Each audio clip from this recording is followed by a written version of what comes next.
kalau anak-anak memang korban ingin melintasi terowongan aman, tengkurap posisi tidur. Iya betul. baru bisa melewati terowongan. Baru lewat lolos. Yang tidur juga ada, cuman ranselnya terlalu tinggi, nyangkut, putus juga. Kalau yang satu lagi minta tolong tuh yang setengah badan tuh. Oh, posisinya sudah putus. Sudah putus tapi dari pinggang ke atas masih hidup. Iya, sampai ke atas. Masih teriak minta tolong. Masih minta tolong.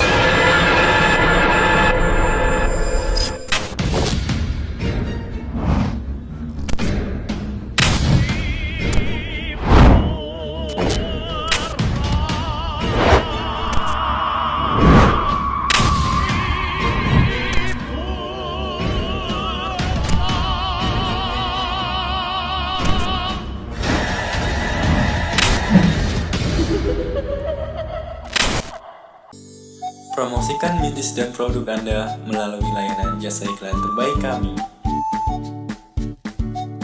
Jasa promosi terpercaya, optimal dan totalitas.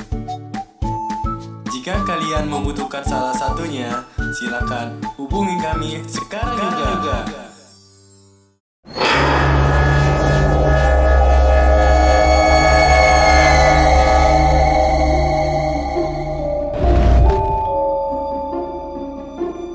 Terowongan kereta api Paledang terletak di wilayah Bogor, Jawa Barat.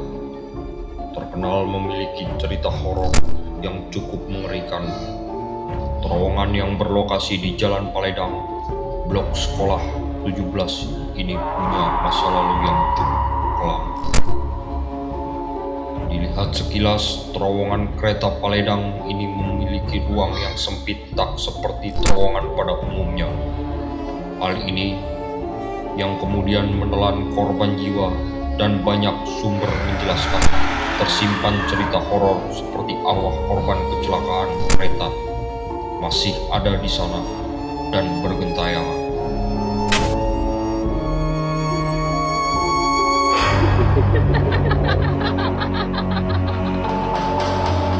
Assalamualaikum warahmatullahi wabarakatuh. Ketemu lagi sama gua Dwi di Cerita Legenda. Kali ini gua ada di Kota Bogor, Jawa Barat, tepatnya di terowongan Paledang.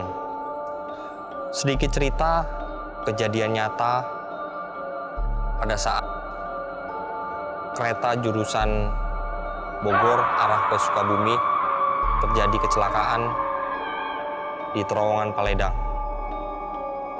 Mau tahu kelanjutan cerita seperti apa? Ikutin terus perjalanan gua di Cerita Legenda.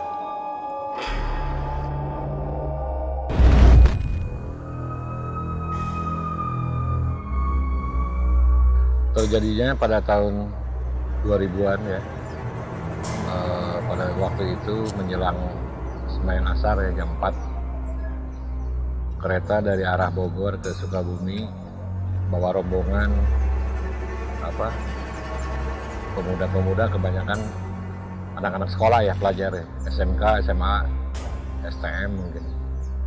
Itu arahnya ke Sukabumi. Kebanyakan anak-anak muda itu duduknya di atas gerbong kereta api. Nah, di jembatan Paledang itu kebetulan sangat rendah ya, posisi jembatannya itu. Dan makanya terjadilah kecelakaan yang menewaskan puluhan korban. Pada kejadian itu sampai menjelang maghrib, orang masih pada evakuasi mengambil tubuh jenazah ya. Ada kepala, ada kaki, ada tangan ya, dibawa ke atas di Jalan Paledang.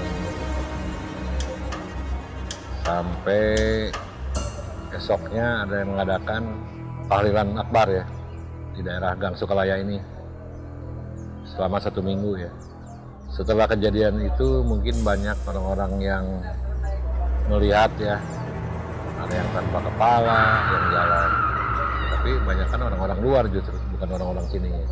Banyakan ada yang belanja di warung kopi 24 jam di atas Tambomas ya, malam-malam belanja, paginya uangnya berubah jadi daun. yang hal-hal yang aneh yang bersifat-sifatnya agak menyeramkan mungkin ya kata orang-orang awam. Itu justru kebanyakan bukan orang sini, kebanyakan orang-orang luar. Ada yang di daerah Bojong Meros, Kebon Manggis, Lebak Sari. Mereka kan jalur lintas kereta itu, jalur kereta kan itu satu trek ya, satu rel. Dari arah BTM ke sini banyak orang yang pulang melalui jalan sini, jalan rel kereta api ini. Ada tukang dagang, ada yang pekerja. Nah mungkin dari mereka banyak yang bilang keanehan-keanehan mungkin ya. Kalau kita nggak mengalami ya warga sini ya. Kebanyakan justru orang-orang luar. Tapi di daerah sekitar sini kejadiannya ya seperti itu ya. Total korban itu Hampir 21 orang semuanya ya, yang meninggal. Kalau lihat dari segi bangunan sih mungkin ya kayak bangunan lama ya lihatnya. Kalau buat orang luar mungkin ya, kalau buat orang sini kan udah sehari-hari kita di sini. mulai diperbaruin terowongan ini dari tahun berapa, Pak? 2020. Baru mulai diperbarui. Baru mulai dari struktur diperbarui. bangunan keseluruhan. 1,5 tahun proyeknya, baru beres sekarang. Dulu kan 1 trek Bogor Sukabumi, sekarang 2 trek.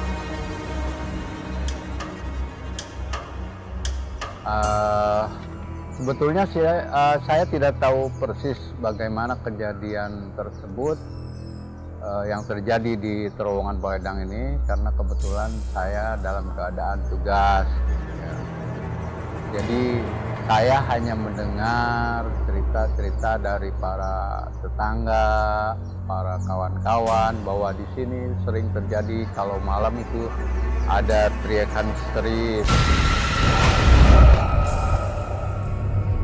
Terus ada lagi cerita-cerita orang teriakan-teriakan minta tolong gitu ya, minta tolong berteriak-teriak, tapi ketika disamperin tidak ada apa-apa. Malah sebagian ada cerita ketika orang yang lewat itu melihat orang berjalan tanpa kepala.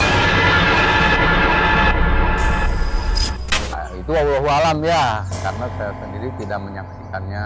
Malah kebetulan ya adik saya sendiri katanya ketika dia lewat di jalan dekat rel ini, dia sampai melihat orang berjalan tanpa kepala, begitu ceritanya. Itu banyak cerita.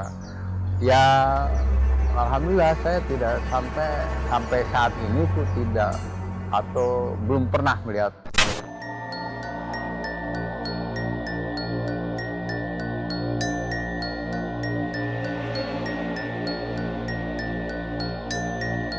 Bapak, saya pengen tahu lebih dekatnya lagi ke terowongan, bisa diantar? Siap? Boleh silakan. Badan kereta sampai ke betonannya tuh kurang lebih ada bangsa 40 cm. Oh, jadi dari posisi duduk kebentur dari badan kereta itu sampai jembatan, atap jembatan itu 40 cm lah kurang 40 cm. Kurang lebih. Jadi posisi kalau Anak-anak memang korban. ingin melintasi terowongan aman, cukup posisi tidur. Iya, betul. baru bisa melewati terowongan. Baru lewat lolos. Yang tidur juga ada, cuman ranselnya terlalu tinggi, nyangkut, putus juga. Leher, tangan, nah itu. Yang Bapak lihat pada saat waktu kejadian itu tubuh atau bagian mana saja yang terpisah dari badan, Pak? Kaki, tangan, kepala, sebelah. Ada yang masih utuh, tapi nggak utuh ya. Ini udah. Jadi bagian dalam keluar, dari pinggang ke diangkat ke bawah tidak ada. Itu satu lagi. Kalau yang ini diangkat, usus terurai, udah pada keluar semua. Itu meninggal di tempat ya. Bawa nggak sampai berapa menit kali ya, 20-30 menit diangkat. Itu yang terurai itu. Warga juga angkat, kan bukan medis muntah-muntah, lihat darah, lihat isian dalaman perut. Kalau yang satu lagi minta tolong tuh yang setengah badan tuh. Oh, posisinya sudah putus. Sudah putus, tapi Iya. dari pinggang ke atas masih Hidup. Hidup? Iya, sampai ke atas. Masih teriak minta tolong? Masih minta tolong. Sampai dibawa ke rumah sakit baru meninggal di rumah sakit. Itu zamannya hitungannya itu. Sesudah maghrib kalau nggak salah baru meninggal. Yang di mana? Yang putus itu. Kalau yang satu lagi nggak terbuang, udah mau putus, diangkat tuh yang satu lain lagi. Itu mah itu apa? Usus semua keluar, diangkat. Itu meninggal langsung dibawa ke Total atas. jenis kelamin dari korban laki-laki. Mayoritas laki-laki. Mayoritas laki-laki. Laki-laki. Sebab Tapi mau pada sebagian ada yang perempuan, tidak ada Pak? tidak ada. Kalau Tidak nggak salah. Belum dengar ya kalau perempuan. Kecuali yang di dalam kereta kalau korban mayoritas laki-laki. Laki-laki. Masih muda ya, kelihatannya pelajar. Mungkin SMA, SMK, apa? Sampai sekarang Mahasiswa. masih sering ada suara-suara minta tolong atau tangisan dari korban dahulu kalanya Pak. Kalau suara-suara, kalau saya pribadi tinggal di sini belum dengar ya, nggak tahu kalau orang sini ya. Kalau orang Sampai luar sekarang sih, masih? Kadang? kalau dulu sebelum ini direhab suka ada suara-suara Masih suka ada. orang Bonmanggis, Lebak Sari yang bilang gini, bilang kita kan nggak tahu. Dia yang ngalamin kan, dia pulang lewat sini, baru ngeh di sini tuh ada kejadian, ada yang lari, ada yang cerita, ya gitulah. Maksudnya jadi seram ya. Kalau yang ininya Pak RT, dia lihat tanpa kepala orang jalan malam ya, jam Malam. 8, jam 9, 2 orang warga satu, itu satu. Terus yang belanja malam-malam ke warung kopi 24 jam tuh, Kampo Mas, nggak kelihatan mukanya, beli pagi-pagi jadi uang, apa? Daun? Daun, bukan uang, daun. Kok ini ada daun nih, kenapa? Tadi yang beli kemarin malam nih, beli kopi, beli kan gorengan jualan, bubur kacang hijau, kacang ketan hitam. Terus kok ini daun? Itu kali yang malam. Itu yang 24 jam di sini dia kan di shift kerjanya ya, karena warungnya tuh 24 jam, warung kopi Kampo Mas namanya.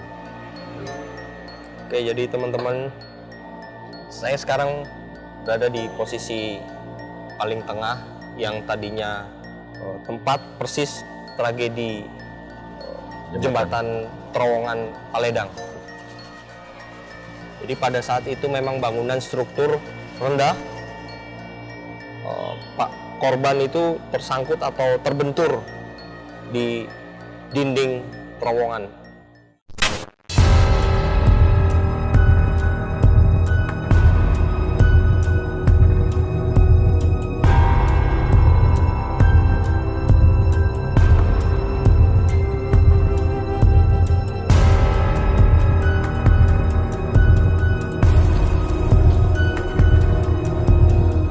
Bau amis dan terdengar suara jeritan minta tolong terdengar di lokasi tempat kejadian tragis terowongan Paledang.